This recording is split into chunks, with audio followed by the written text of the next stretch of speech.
touched on him commenting on the critical play over the last couple of weeks and really over the whole season. And, he came out, he was asked a pretty innocuous question a couple of days ago, and he was asked about his play. And he basically just came out and said that he thinks he's playing fine, and people are expecting him to be going out and putting up these huge triple doubles.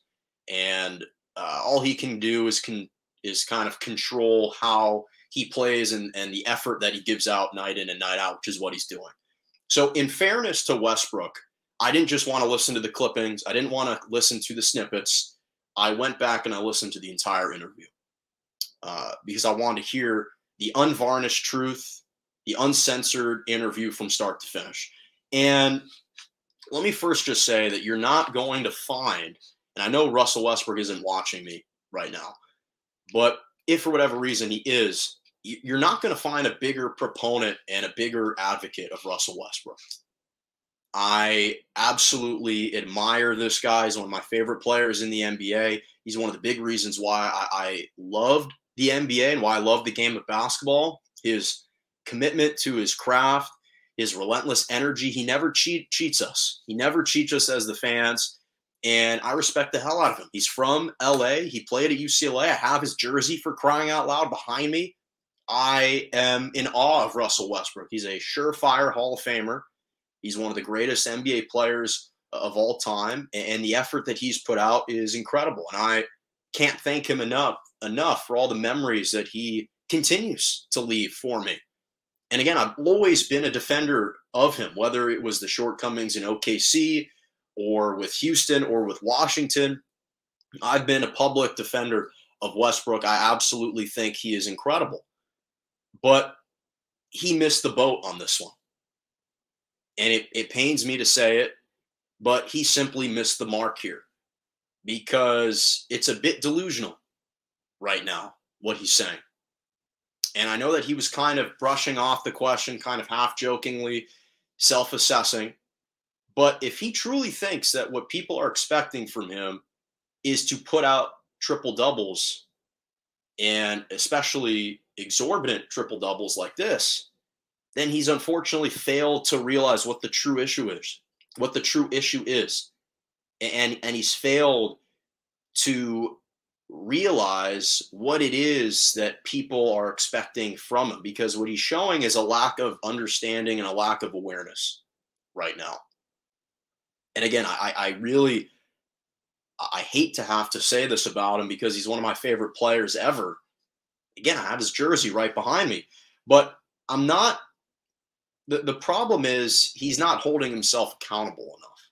Now, I'm not encouraging him to disclose everything that's on his mind or to kind of unload everything onto the media and for the media to be his kind of therapist. He doesn't need to do that. I'm not saying he has to disclose every single thing he's doing wrong, how he's addressing it, how he's trying to work on it. But I do think that there needs to be a higher level of accountability in his direction, because for him to be kind of ignorant and naive about his level of play, I mean, then he's just lying to himself. He's lying to us. It's deceitful. And again, it's a little bit delusional as well, because what we're asking from him is not just to go out and put out triple doubles. Our expectations of Westbrook is to be a sound basketball player, to contribute to winning basketball, to be making sound decisions, to be taking care of the basketball, not turning it over, being more efficient, being more reliable. To his credit, he's always available. He's played in every single game. And from that perspective, he's been a little bit reliable. But when it comes to productivity on the court and efficiency, he just hasn't been there. And the reality is, in full disclosure, listen, the guy's making $44 million this year, $47 million next year. Now, I'm not disparaging him for signing that contract. Good for him for getting that contract. But with that contract comes some expectations. I think it's fair for people to hold him to a high standard if he's making that kind of money.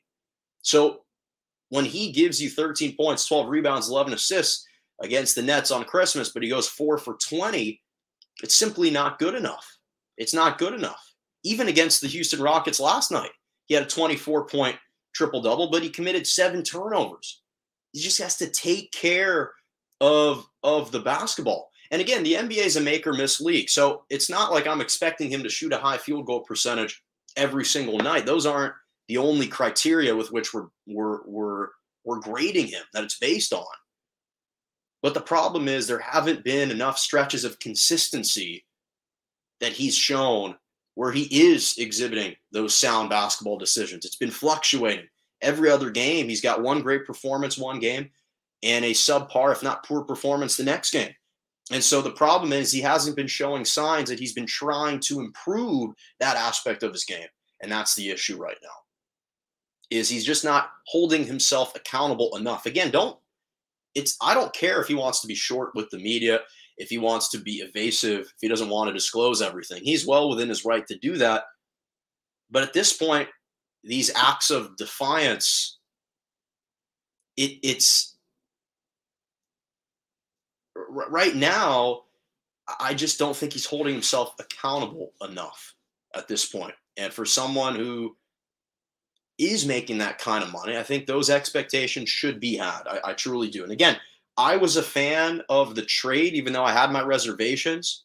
I like the aspect of availability for him. I do think there's a huge benefit to having someone who is just available. I mean, availability is the best ability. That's how the saying goes. And it's true, he's been there, but he hasn't been as efficient and as productive that we would hope, especially during winning times. And that's what the expectation is, for him to be contributing to a winning team. And I just think that whenever, he's trying to fit in, he's trying to complement LeBron and AD, but his attitude has to change. And I think behind closed doors, that's something that's really concerning for LeBron, to hear those types of comments. So again, I love Westbrook. I've been one of his biggest defenders. I would still defend him. I can't defend these comments. It's hard for me to do that. It's hard for me to do that.